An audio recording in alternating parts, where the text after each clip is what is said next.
Welcome to PwC's Accounting Podcast Series. I'm Heather Horn. What do the SEC's new human capital disclosure rules mean for your filings? In this episode, you'll find out. PwC recently looked at more than 2,000 Form 10-K filings to understand what companies are disclosing, and we're going to talk through some of those trends.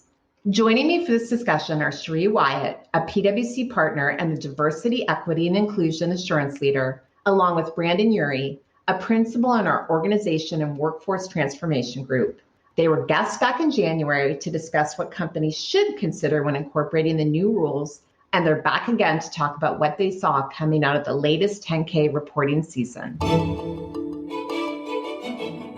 So, Cherie and Brandon, so nice to have you both back and looking forward to learning a bit about what we saw during the 10-K reporting season on these new human capital disclosures. And I know we did a whole podcast on this back in January, running through what the requirements are. But for our listeners who may not be focused on this every single day, Brandon, can you start things off with a quick reminder of what is now required?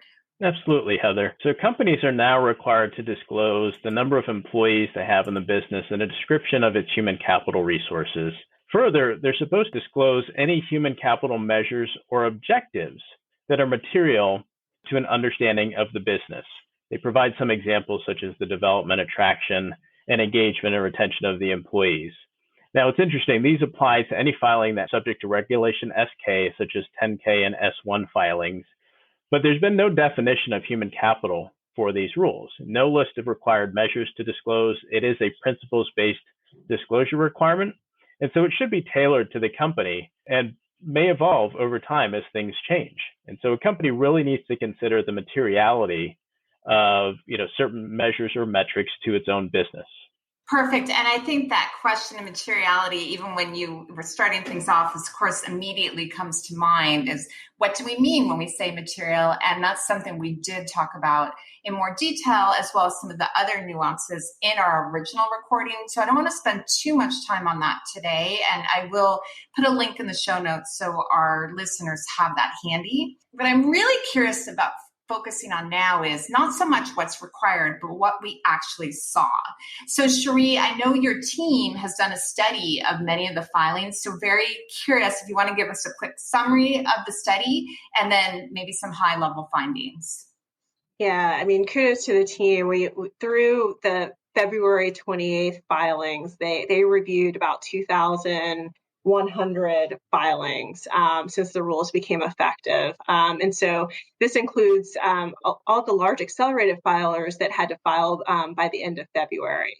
And some interesting kind of themes, and we certainly saw the evolution of the filings from those that we reviewed and discussed in our earlier podcast to today. Starting off, I think table stakes is around employee demographics. And as Brandon said, companies are required to disclose the number of employees. And so we consistently saw companies do that. But at the same time, we also saw companies disaggregate the information and be able to talk about kind of either geographic distribution or different job function, different management levels, as well as regular and part-time employees. So certainly saw companies go a little bit deeper than maybe they had in the past. I think that the next kind of biggest topic that we saw, and quite honestly, it was actually a tie between two, was around diversity and inclusion and employee life cycle. And diversity and inclusion in particular was one, if we think about our past podcast, was not low, but it was kind of lower in terms of the priority. And so we certainly saw that number pick up such that about 89 to 90%, so substantially all in accounting terms of the S&P 100 discussed diversity and inclusion. From an employee lifecycle perspective, and so when we say that, we're talking about hiring, recruiting, learning and development. We similarly saw substantially all of the companies talk about that in various kind of shapes and forms. I would say largely qualitative, particularly companies who have stated kind of goals around hiring and retaining being kind of critical to their business. And so we saw some companies talk about succession planning, which I thought was very interesting. Very much focused and aligned to D&I and what their process is to thinking about what future leadership of their companies look like. But still, I would say overall, we saw the disclosures be largely more qualitative than quantitative. I would say the area that we saw maybe the most quantitative, albeit still not the majority, is around diversity, equity, and inclusion.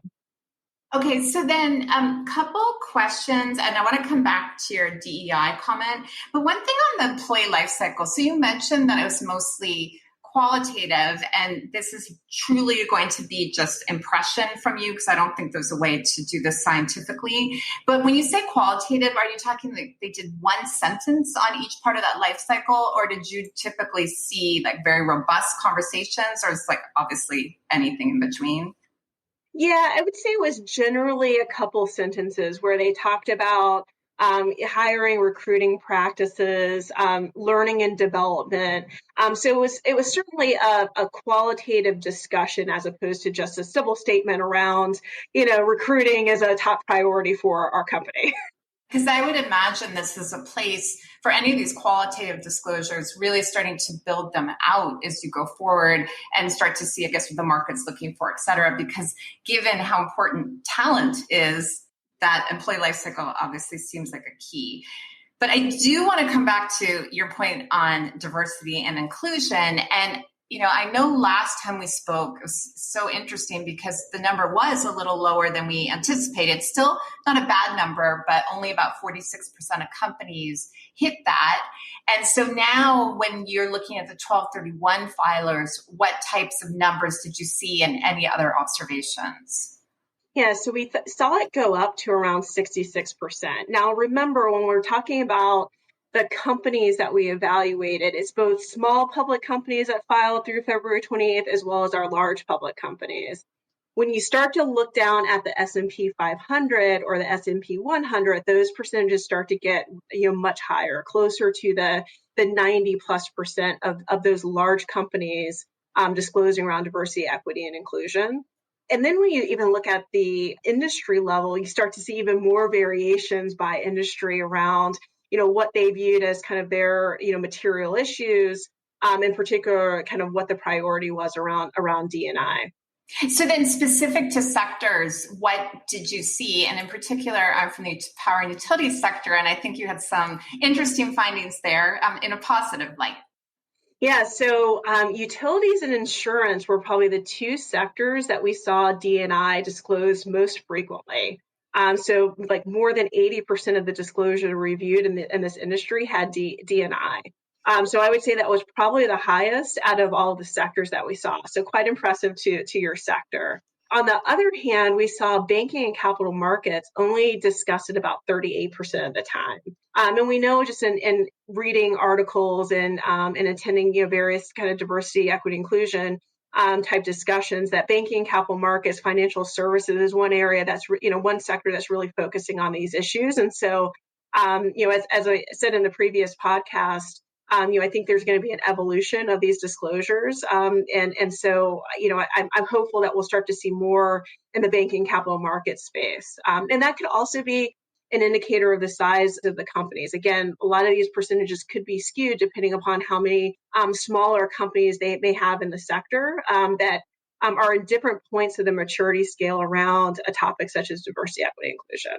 And then any other specific sort of sector findings that you would highlight? What the top three topics disclosed really did vary by sector. And so when we think about the employee life cycle disclosure that I mentioned before, industrial products, tech, and consumer market were the three sectors that had it within the top three topics discussed. And so no surprise when you think about those sectors, in particular tech, where there is kind of that hunt for top talent and to retain top talent, that would be something that they view as being a material issue that they want to disclose. Similarly, when you think about health and safety, no surprise that the sectors that talked about that the most and put in the top three issues were utilities, chemicals, engineering, industrial products, all of the sectors that you would expect to have quite a big focus around that topic.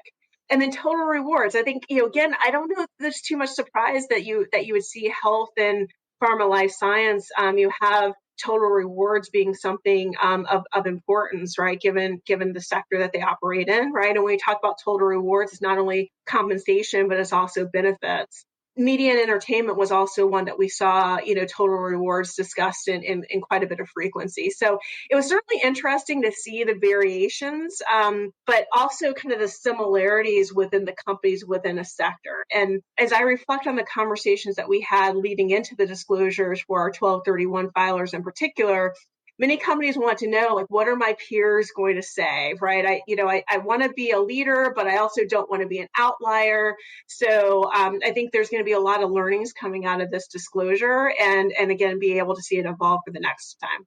And it sounds like, in particular, you would expect that some of these disclosures are more leading practice in terms of, seeing some of the larger companies making the DEI disclosures. I agree. And I think it also depends on the direction that the SEC ultimately takes around these disclosures and what type of feedback that they're going to provide to companies through the comment letter process or through speeches. And we're already seeing, the SEC ask questions around climate, right? And I suspect that we'll start to see a similar trend once the dust settles around these human capital disclosures. All right, great perspective there. So then, Brandon, let me turn back to you. And again, I'd like to benchmark against something we saw in the earlier discussion, which is that with the early filers, one of the biggest impacts that we talked about was the impact that COVID-19 was having on human capital management. And in particular, I think you had seen about 95% of filers, through the end of December, I guess, when we did that study, had disclosed the impact of COVID-19 on human capital. So are we still seeing that now, or a trend away from that? Yeah, well, we are still seeing disclosures around COVID and the impact. Although opposite of what we saw around DEI, there was actually a decline in the number of registrants that were disclosing the impact from COVID. And interestingly, the consumer market space in that industry, we only saw 55% of those filers actually disclosing something around COVID. So we saw a decline in those. We can only speculate as to why this dropped, not entirely sure, but our expectation is a lot of the large filers that we've now seen after year end were ones that were generally deemed essential businesses, right? And while they had to deal with COVID, it was not ultimately a material aspect of running their business last year with respect to human capital. Or they found a way around it, potentially, right? So one way or another, they were able to work through it. And maybe I'm just going to be optimistic here that maybe it is a little sign of optimism that will become less important. So I know that's pure speculation, obviously. So Brandon, one other question then, going back to something Cherie said, which was talking about quantitative and qualitative human capital measures or disclosures. From your observations on the filings, what would you say in terms of the mix? Obviously, again, understanding that people are very interested in knowing what others did. Well, the majority of filings did include both qualitative and quantitative disclosures, about 89% of what we saw. The industry that had the least amount of these were the banking and capital markets companies, where they had, less disclosures on the quantitative side than compared to other industries. The general expectation from the SEC is that disclosures would include both, right, in general, around those. Now, it wasn't a specific aspect of the rule that you had to, but as you read into the rule a little bit, it was generally an expectation that you include both quantitative and qualitative disclosures. We did see the disclosures actually lengthen over time with the additional filings. And from what we saw, about 49% of the time, disclosures were a half page or longer at year end, and that jumped up to about 70% of the time with a more recent review of those filings.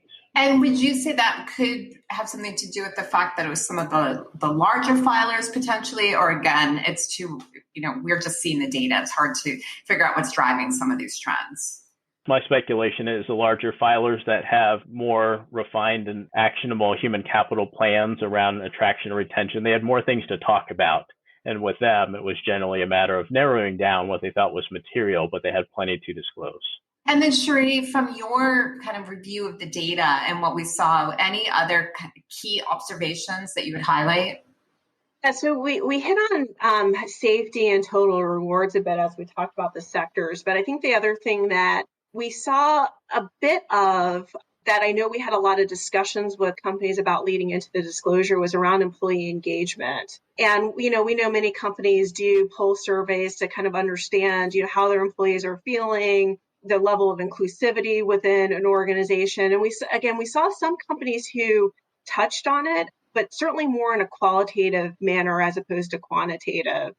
And so it'll be interesting to see how that evolves, right? You would think that if human capital and talent management is viewed as being a material issue for your company, that you would also want to articulate, the actions that you're taking to, manage employee engagement and satisfaction. So certainly an area of opportunity there for companies.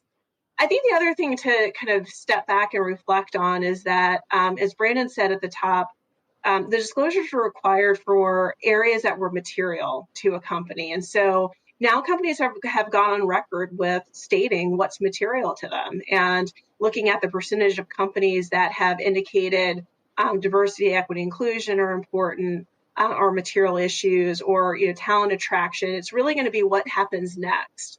What progress are we going to make through those called implicit commitments through these disclosures? If it's a material issue, you don't want to be stagnant. You want to be able to show progress. And so I'm excited to see, what the next round of disclosures look like and the progress that we start to make on those topics. Well, and to the point you made earlier, then you referenced that it'll be interesting to see how the SEC weighs in and how that might influence things. So Brandon, maybe I'll go back to you and just curious if we've seen any early response from the SEC, maybe on some of those earlier filers. So far, we've only seen a handful of SEC comments, and they really seem to be directed at filers that did not try to comply with the disclosures, really boilerplate at this point, asking those certain filers to actually look at the rule and understand that there are now expanded disclosure requirements and it's no longer just the number of employees. So they seem to be rather boilerplate comments at this point we're receiving from the SEC. Obviously, as we talked about, it is a principles-based rule. We could see some other comments from the SEC, but it's an interesting thing. Our general observation in talking with a lot of companies who are going through this process of identifying the material disclosures is that companies were successful in generally identifying what they thought was material. They also looked at it and said, and we're doing a number of things, or we have a number of programs that may help with these material aspects of managing human capital. But then you take that a step further. Some companies have looked at that and said, and we know it's material because we've asked our employees, we've done surveys on that point. But that's probably, fewer companies than I would say out of the bunch that have filed, is there's not that direct connection between what they found as material and the programs they have. A lot of disclosures simply listed both of those without explaining, we believe these programs we have an impact on the metrics and measures that we're tracking, right? And some qualitative discussions, and those were good on that topic, but also very limited on the quantitative side. So we do expect companies will be focusing more on being able to explain how their actions, right, how their programs, whether around DE&I or total rewards, have an impact on attraction or retention, for example, or then ultimately being able to put quantitative disclosures in place to say our actions with respect to the programs we have in place actually reduced our attrition rate by 2% or 3%, whatever that is, but being able to quantify and explain to shareholders what the quantitative impact of their actions have had.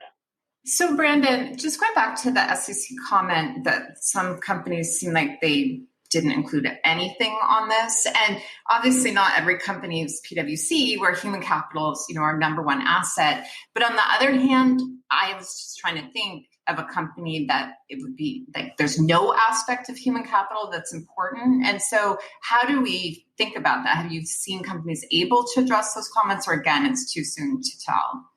I think it's too soon to tell. I think with some of the disclosures we had looked at in reviewing the filings, some of them maybe didn't notice there was a new rule and simply disclosed we have this many employees, this many contract, workers, and potentially had an oversight in the filing. And some were just so brief that they didn't really comment on what measures or metrics might be material with respect to human capital. And so then actually, Sherry, I'll go back to you for this. I know we've been working with a lot of companies, implementing these rules, and to the point you made, everyone's going to be looking around at what everyone else did. But from your perspective, if I am a company that's in that position of looking at others, what are some of the key things people should focus on right now?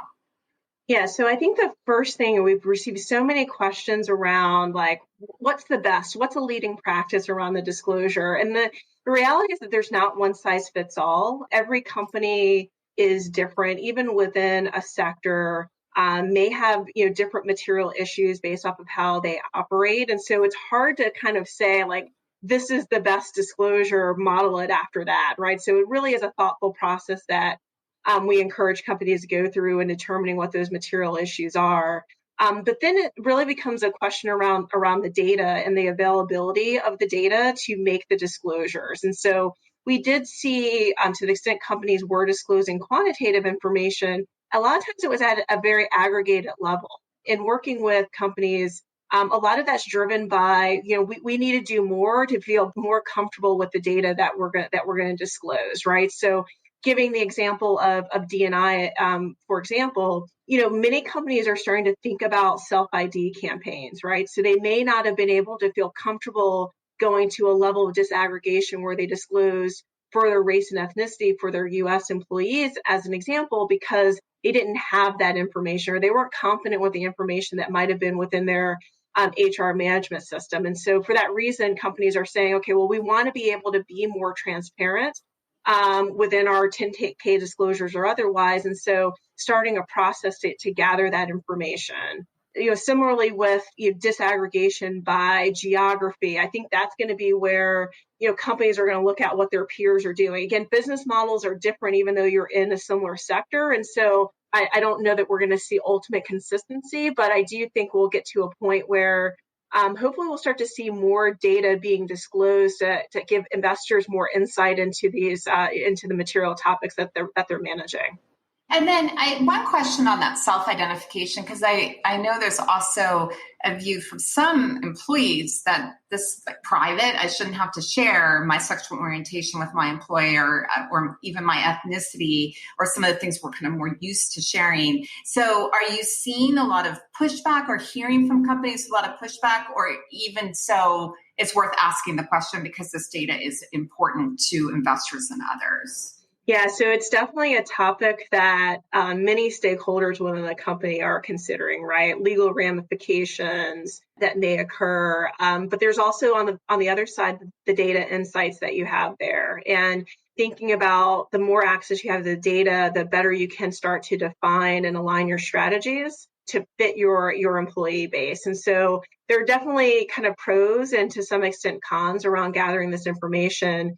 And a lot of it really is around the communication strategy with these campaigns and making sure that your employees understand the why that you're collecting, how the information is going to be used, so that people don't get the sense that it's going to be used against them, but rather it's to benefit the organization to continue to create equal opportunities for everyone at the company. Yeah, it definitely seems like something I think the continued conversation about, and clearly to your point, not something to take on lightly, definitely not trying to say not to do it, but just to consider your employees, how it's going to be, how they're going to respond, and probably that you don't want to have to go back to them multiple times. So if you're going to do this, design it properly and do it right the first time. Great point. Okay, so then where do we go from here? I know we've talked about a lot of different things. Definitely sounds like more to come just in the evolution of these rules. But then one thing we've been talking about more broadly on the podcast series is just some of the changes at the SEC, change in administration. And do we expect to see more? Or if you had to look in your crystal ball, Sheree, what do you think? Yes, I love looking at that crystal ball. As many of you know, when the human capital disclosures was put out for comment and issued, Acting Commissioner Allison Heron-Lee actually dissented to it because she didn't think that the disclosures went far enough in terms of creating transparency and potential consistency amongst constituents. And then since then, I think we've seen, heard a lot from her around ESG, right, particularly around climate, but, within a speech that she recently issued, it also talked about needing to think about diversity, equity, inclusion, and human capital further. So I think that coupled with the Biden administration continue to be focused on racial equity, having regulators as well as NASDAQ, continuing to kind of push on getting greater insight into board diversity. I think we're going to move to a place where there's going to be more disclosure, particularly around D&I, but I think naturally it comes down to what's the tie back to the overall human capital strategy and management. So my crystal ball would say that we're going to be getting there in the upcoming years.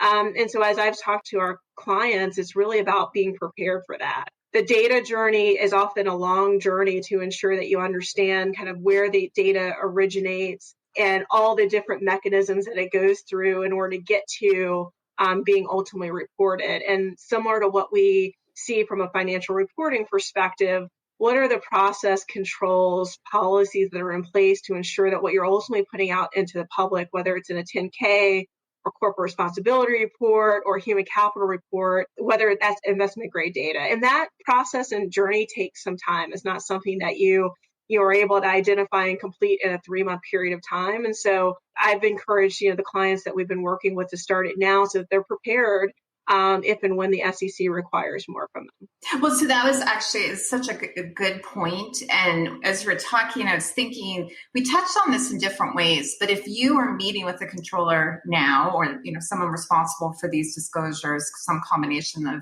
HR and, others, what are some of the best practices? What should they be thinking about?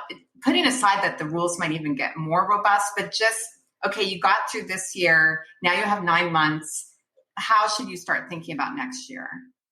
I guess starting off is making sure you have the right stakeholders at the table, right? So financial reporting drives what goes in the 10K, but human capital and HR are the ones that have access to the data. And many times they may not have an appreciation for the concepts that financial reporting and internal audit kind of deal with from a financial perspective. And so I think there's that education process that we're seeing many of our clients go through. And then it really comes down to once you've landed on the metrics that you feel like you want to disclose. So we've been talking to companies about thinking through the different ESG frameworks that exist, the different rating agencies, doing peer assessments to kind of understand what others may be doing, and then prioritizing the metrics is then understanding the quality of the data.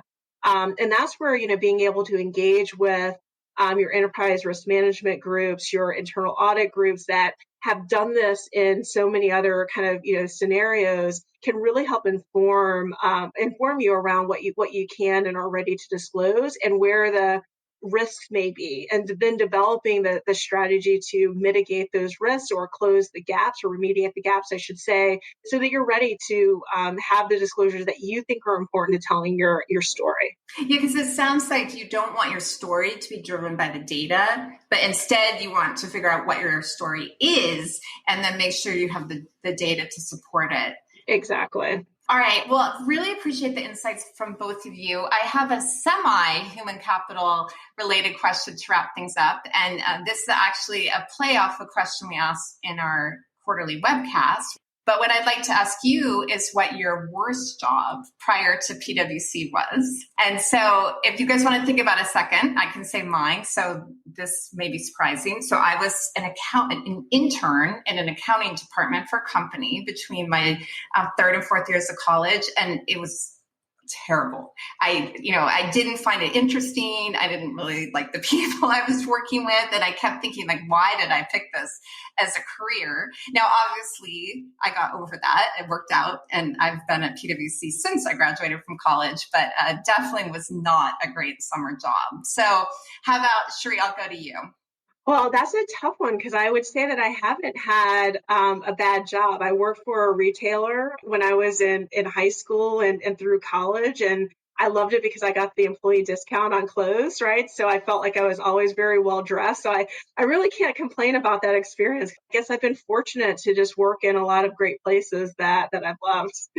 No, that's a great answer. And actually, I worked as well in retail when I was in high school. That job I loved. So it was the accounting job I wasn't so sure about. So Brandon, how about you? It's interesting. I reflect the same way Sheree does and say I've had a lot of great jobs. I worked with my dad growing up, then worked at a grocery store. But I was recalling as you asked that question, a very short stint, maybe about 3 weeks, working at a call center when I was in college. And that was very short-lived, I think, for a reason. Yeah, that does not sound like a fun job. It's very nice to hear that everyone has had such good pre-PwC work experience. So anyway, really, as always, appreciate the insight, and sounds like we have more to talk about in a future podcast. So thank you. That does it for today. Join me back here every Tuesday for new episodes on all things accounting and reporting. And on Thursdays, join me for our Forecast 2021 mini-series. This week, we're asking the question, what's really happening in China and what does it mean for your business? So that you never miss an episode of any of our podcasts, follow the series wherever you listen to your podcasts. And to stay up to date on all the latest content, let's connect on LinkedIn. For PwC, I'm Heather Horn. Thanks for tuning in. This podcast is brought to you by PwC, all rights reserved. PwC refers to the U.S. member firm or one of its subsidiaries or affiliates, and may sometimes refer to the PwC network. Each member firm is a separate legal entity. Please see www.pwc.com/structure for further details. This podcast is for general information purposes only and should not be used as a substitute for consultation with professional advisors.